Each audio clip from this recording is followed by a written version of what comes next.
Hello student, welcome to my channel सरवल lecture. आज से आप लोगों को एक नई क्लास दी जाएगी जो आपकी बोर्ड एग्जाम के लिए सबसे ज्यादा इंपॉर्टेंट है और बोर्ड एग्जाम में यही से प्रश्न आएंगे। देखो, आपको चैप्टर वाइज इंपॉर्टेंट क्वेश्चन पढ़ाया जाएगा। जितने भी आपके चैप्टर हैं सभी चैप्टर के जितने भी आपके ऑब्जेक्टिव क्वेश्चन है उसको पढ़ाया जाएगा सबसे पहले। ठीक है, फिर आपको अति लघु उत्तरीय प्रश्न, फिर आपके लघु उत्तरीय प्रश्न, फिर दीर्घ उत्तरीय प्रश्न। चैप्टर फर्स्ट, यूरोप में राष्ट्रवाद, जितने भी मोस्ट इंपोर्टेंट यूरोप में राष्ट्रवाद का उदय, बहुविकल्पीय प्रश्न है, अति लघु उत्तरीय प्रश्न, लघु उत्तरीय प्रश्न, दीर्घ उत्तरीय प्रश्न, सभी का उत्तर सहित, आंसर सहित आपको पढ़ाया जाएगा, चाहे आपके दीर्घ उत्तरीय प्रश्न हो चाहे आपके लघु उत्तरीय प्रश्न हो। ये वीडियो बहुत ज्यादा मेहनत से बनाई जा रही है।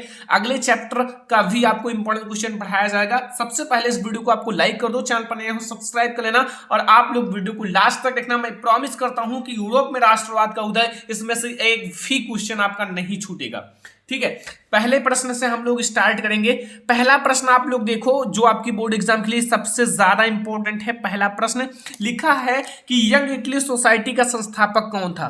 जो यंग इटली सोसाइटी थी, ठीक है, उसका संस्थापक कौन था। आपके ऑप्शन क्या है, आपकी गैरीवाल्डी, खा आपका बिस्मार्क है, गा आपका काबूर है एंड घा आपका मेंजनी है। तो जो जो यंग इटली सोसाइटी है उसका संस्थापक कौन था। तो यंग इटली सोसाइटी का संस्थापक कौन था, मेजनी। ठीक है, याद रखना, बहुत ज्यादा इंपॉर्टेंट क्वेश्चन है, बोर्ड एग्जाम में जरूर पूछा जाएगा। अगर इस चैप्टर से क्वेश्चंस आएंगे तो यहीं से आएंगे। अभी मैं जितना ऑब्जेक्टिव बताने वाला हूं। ठीक है, दूसरा ऑब्जेक्टिव क्वेश्चन आप लोग देखो, दूसरा जो नंबर है वो कह रहा है फ्रांस की क्रांति हुई। फ्रांस की क्रांति आपको बताना है कब हुआ था। ऑप्शन का आपका है 1788 ईस्वी में, खा आपका है 1789 ईस्वी में एंड गा आपका है 1790 ईस्वी में एंड घा आपका है 1787 ईस्वी में।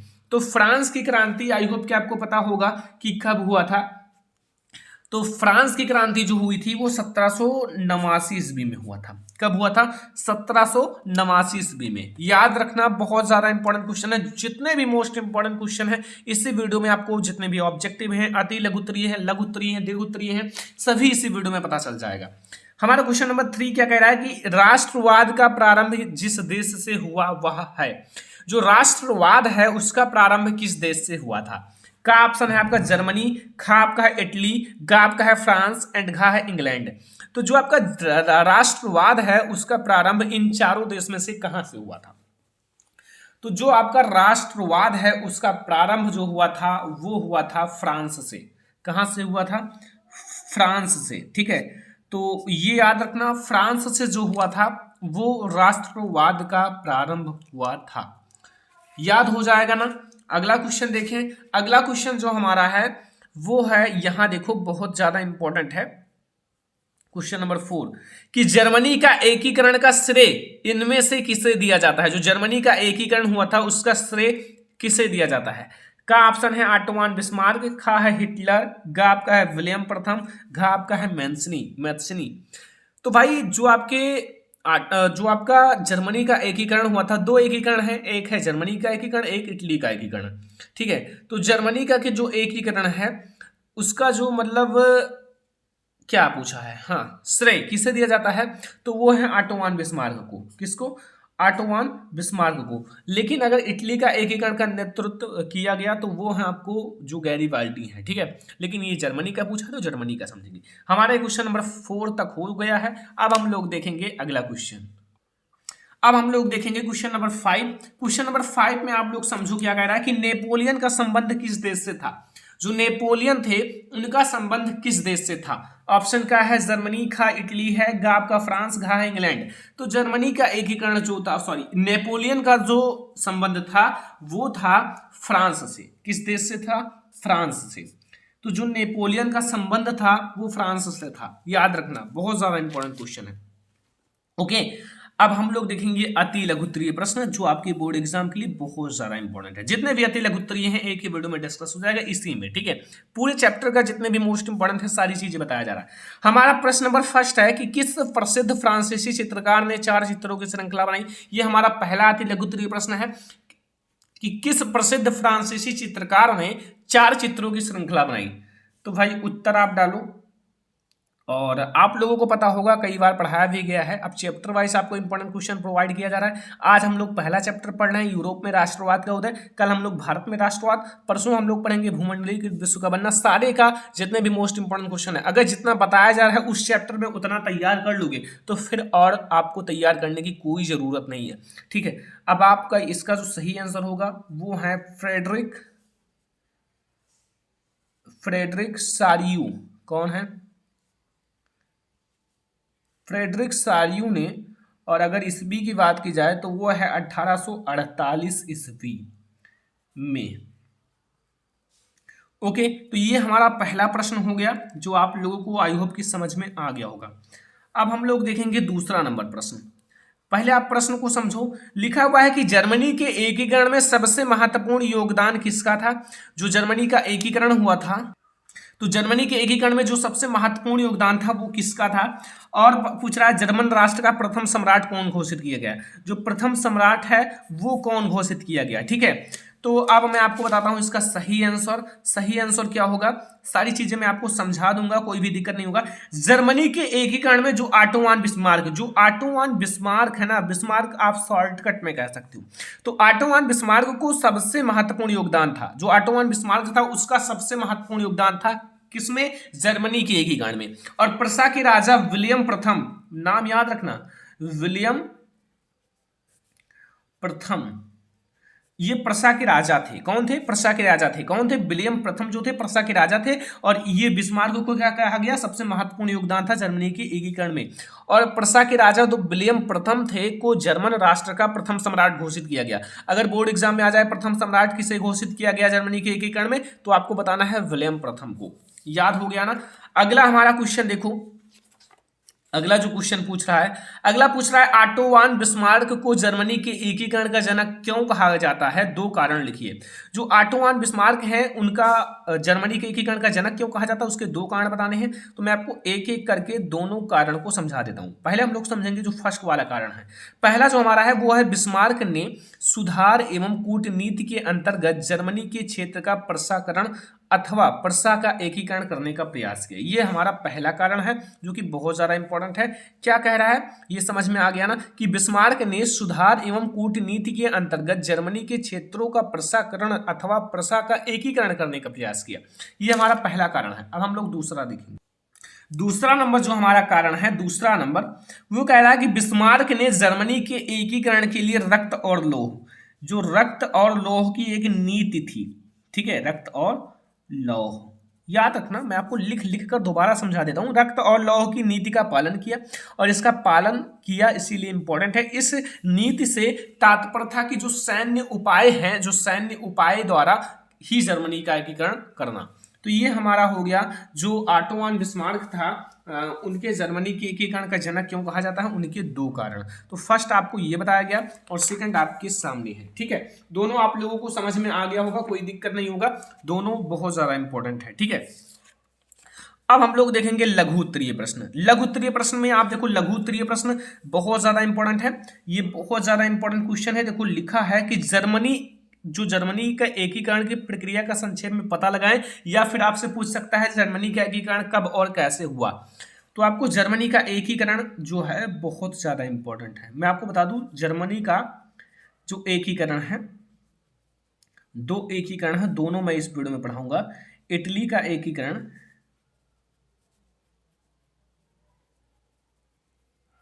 जर्मनी का एकीकरण और इटली का एकीकरण, ये दोनों आपको अभी मैं जस्ट पढ़ा देता हूं, ठीक है। पहले आप समझो कि जर्मनी के एकीकरण में मैं आपको संक्षेप में इसका वर्णन करता हूं। पहले आप देखो, बहुत आसान तरीके से भी आप समझ जाओगे। लिखा हुआ है राष्ट्रवादी भावनाएं, ध्यान से समझना, राष्ट्रवादी भावनाएं मध्य वर्गीय जर्मन लोगों में काफी व्याप्त थी। जो राष्ट्रवादी भावनाएं थी वो किस वर्ग में व्याप्त थी? जो मध्य वर्गीय लोग थे, जो मध्यम वर्ग के लोग थे। कई दो तीन वर्ग बनाया गया था, तो मध्यम वर्ग के जो लोग थे उनमें क्या व्याप्त थी? जो राष्ट्रवादी भावनाएं। उन्होंने 1848 में जर्मन महासंघ के विभिन्न इलाकों को जोड़कर एक निर्वाचित जो संसद है द्वारा शासित राष्ट्र राज्य बनाने का प्रयास किया था। कौन किया था? उन्होंने। 1848 की बात है। 1848 में जर्मन महासंघ के विभिन्न इलाकों को जोड़कर एक निर्वाचित संसद द्वारा शासित राष्ट्र राज्य का बनाने का प्रयास किया और राजशाही और फौज की ताकत ने मिलकर दबा दिया। जो राजशाही हैं, जो उस राज्य के शासक हैं, राजा हैं, और जो आपके राजशाही और फौज की ताकत ने मिलकर दबा दिया और उसके बाद प्रशा के राष्ट्रीय एकीकरण के आंदोलन का नेतृत्व संभाल लिया। किसके एकीकरण का? प्रशा के राष्ट्रीय एकीकरण का संभाल लिया। और उसका जो मुख्यमंत्री कौन था? Auto von Bismarck. ये ऑटो वन बिस्मार्क, ठीक है, इस प्रक्रिया का जनक था। आपको पता है कि जर्मनी के एकीकरण का जनक ऑटो वन बिस्मार्क ही है। तो ऑटो वन बिस्मार्क जो था इस प्रक्रिया का जनक था, जिसने प्रशा के सेना और नौकर शाही की मदद ली। किसकी ली? जो प्रशा के सेना है और उनके जो नौकरशाही हैं उनकी मदद ली। खुद भी थे और नौकरशाही और जो प्रशा के सेना थे उन सब के साथ 7 वर्ष के दौरान ऑस्ट्रिया, डेनमार्क और फ्रांस से 3 युद्धों में प्रशा की जीत हुई। जो प्रशा है उसकी युद्ध में जीत हुई। एक तो आपका ऑस्ट्रिया है, डेनमार्क है और फ्रांस, तीनों से जीत हुई और एकीकरण की प्रक्रिया पूरी हुई। और जब जीत हो गई तो एकीकरण की प्रक्रिया भी पूरी होगी। जनवरी 1871 में हुए एक समारोह में प्रशा के राजा विलियम प्रथम को जर्मनी का सम्राट घोषित किया गया।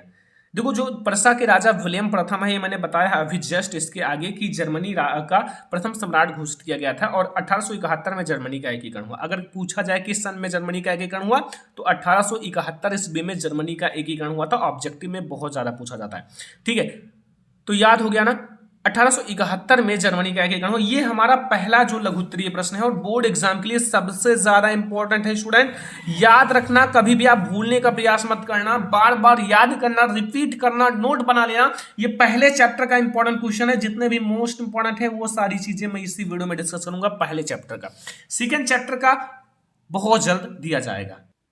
दूसरा नंबर क्वेश्चन आप लोग समझो। दूसरा नंबर क्वेश्चन क्या कह रहा है कि फ्रांसीसी लोगों के बीच सामूहिक पहचान का भाव पैदा करने के लिए फ्रांसीसी क्रांतिकारियों ने क्या कदम उठाए। आपको जो फ्रांसीसी क्रांतिकारी हैं उन्होंने क्या कदम उठाए, ठीक है, ये आपको बताना है। तो प्रारंभ में ही फ्रांसीसी क्रांतिकारियों ने ऐसे अनेक कदम उठाए जिनसे फ्रांसीसी लोगों में एक सामूहिक पहचान की भावना उत्पन्न हो गई। जो फ्रांसीसी लोग थे, जो फ्रांस में रहते थे, जो निम्नलिखित हैं, एक एक को हम लोग समझने वाले हैं। फर्स्ट समझो, फर्स्ट नंबर में क्या है कि जो पितृभूमि और नागरिक जैसे विचारों ने एक संयुक्त समुदाय के विचार पर बल दिया। जो पितृभूमि है, पितृभूमि और नागरिक जैसे विचारों ने एक संयुक्त समुदाय के विचार पर बल दिया, जिसे एक संविधान के अंतर्गत समान अधिकार प्राप्त थे। ये हमारा पहला है जो फ्रांस के क्रांतिकारियों ने। सेकंड, एक नया फ्रांसीसी झंडा चुना गया। जो फ्रांस के देश में एक नया फ्रांसीसी झंडा चुना गया जिसने पहले राष्ट्र ध्वज की जगह ले ली, जिन्होंने पहले राष्ट्र ध्वज की जगह ले ली। ये हमारी दूसरा जो फ्रांसीसी के क्रांतिकारी हैं उनका कदम था। तीसरा हमारा देखो कि नई श्रुतियों रची गई। जो नई श्रुतियां हैं उससे रची गई, शपथें ली गई कि शहीदों का गुणगान हुआ और सब राष्ट्र के नाम पर हुआ, ठीक है। चौथा नंबर पॉइंट है एक केंद्रीय प्रशासनिक व्यवस्था लागू की गई जिसने अपने भूभाग में रहने वाले सभी नागरिक के लिए समान कानून बनाए गए। मतलब चाहे आपके वो गरीब लोग हों, चाहे आपके अमीर लोग हों, चाहे आपके मध्य वर्ग के लोग हैं, सभी के लिए एक समान कानून होना चाहिए, एक समान। तो वही बताया गया है, ठीक है। ये आपका है 5 number point. Last number point है जो 6 नंबर पॉइंट है, आंतरिक आयात निर्यात शुल्क समाप्त कर दिए गए। जो आयात का शुल्क था और आने के लिए शुल्क, जाने के लिए शुल्क, वो सब सारी चीजें समाप्त की गई और भार तथा मापने की एक समान व्यवस्था लागू की गई। पहले अलग अलग था, अब एक समान व्यवस्था लागू की गया। तो ये हमारा 2 लघु उत्तरीय प्रश्न है। अगर आप याद कर लेते हो तो यहीं से आपके बोर्ड एग्जाम में इस चैप्टर से आने वाला है। याद रखना, क्योंकि भाई अगर आप याद रखोगे तो भाई बहुत अच्छा रहेगा आपकी बोर्ड एग्जाम के लिए। तो ये हमारे 2 लघु उत्तरीय हैं। अब हम लोग दीर्घ उत्तरीय प्रश्नों को देखेंगे। दीर्घ उत्तरीय प्रश्न आप एक एक को समझो। पहले हम लोग समझेंगे पहला नंबर, ठीक है। पहला नंबर है कि जो 1789 की फ्रांसीसी क्रांति का फ्रांस 2 देश पर प्रभाव पड़ा था। एक है फ्रांस और एक क्या है, यूरोप। इन पर क्या प्रभाव पड़ा ये आपको बताना है। तो हम लोग देखेंगे, सबसे पहले आपको मैं थोड़ा सा पॉइंट बताता हूँ कि 1789 में फ्रांस में जो क्रांति हुई उसके फ्रांस और यूरोप पर निम्नलिखित व्यापक प्रभाव पड़ा। पहले हम लोग समझेंगे जो फ्रांस पर प्रभाव। फ्रांस पर प्रभाव क्या समझोगे, देखो फ्रांस पर जो प्रभाव पड़ा था, पहला एक पॉइंट समझो, लुई वंश का शासन समाप्त हुआ या अंत हुआ और उनके स्थान पर लोकतांत्रिक व्यवस्था शासन की स्थापना हुई। लुई वंश जो कि एक बहुत खतरनाक शासन था, इसको लोग जनता पसंद नहीं करता था, इसको समाप्त किया गया, जो कि बहुत बड़ा काम था, समाप्त हो गया, और जो लोकतांत्रिक शासन की स्थापना हुई। ठीक है, सारे नोट कर लेना, मैं आपको थोड़ा सा जल्दी बता रहा हूं क्योंकि भाई इतने सारे क्वेश्चंस हैं, तो थोड़ा सा आप लोग ध्यान से समझना। दूसरा नंबर पॉइंट है कि सरकार द्वारा लोक कल्याणकारी कार्य किए गए, जैसे सड़कें, पुलें, नहरें, अस्पताल, स्कूल। स्कूल जो कि बच्चों के भविष्य का सवाल है, तो स्कूल खोले गए। अस्पताल, जो मरीज भाई हैं तो भाई अस्पताल का भी काम लगेगा। पुल, नहर, सारी चीज़ों की व्यवस्था की गई। ये हमारा दूसरा नंबर पॉइंट है जो प्रभाव पड़ा किसमें, फ्रांस में।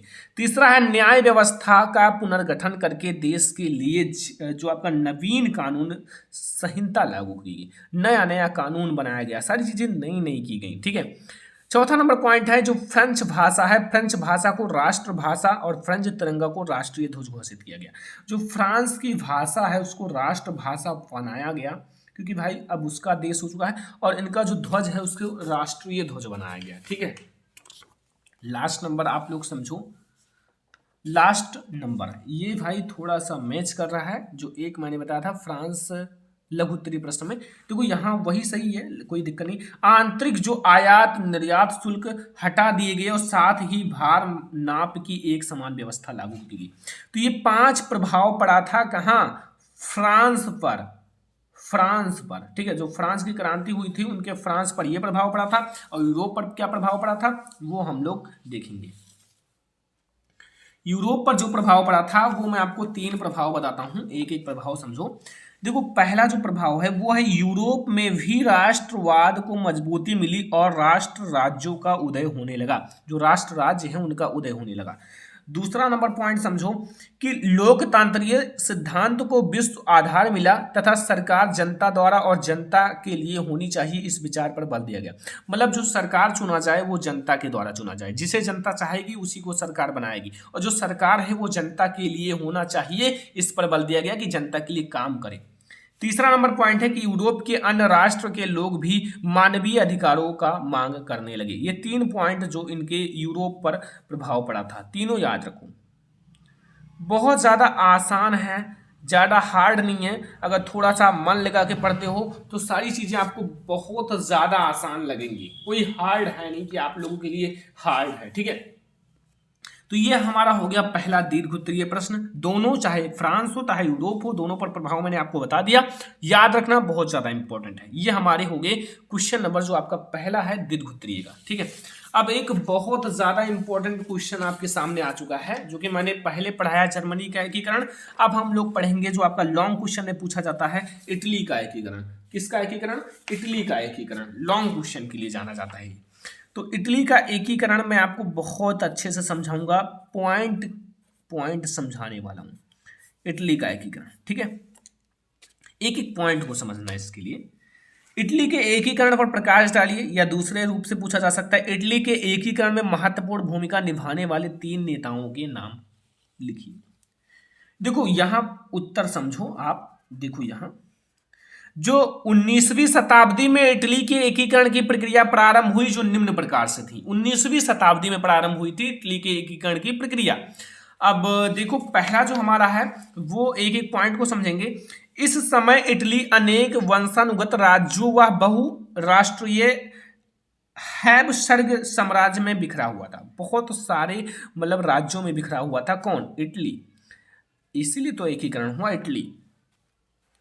अब दूसरा समझो, दूसरा जो हमारा है कि 1830 के दशक में जूसेफे मैत्सनी ने इटली को एकीकृत करने के लिए सबसे ज्यादा प्रयास किया और उसने यंग इटली सोसाइटी नामक गुप्त संगठन स्थापित किया।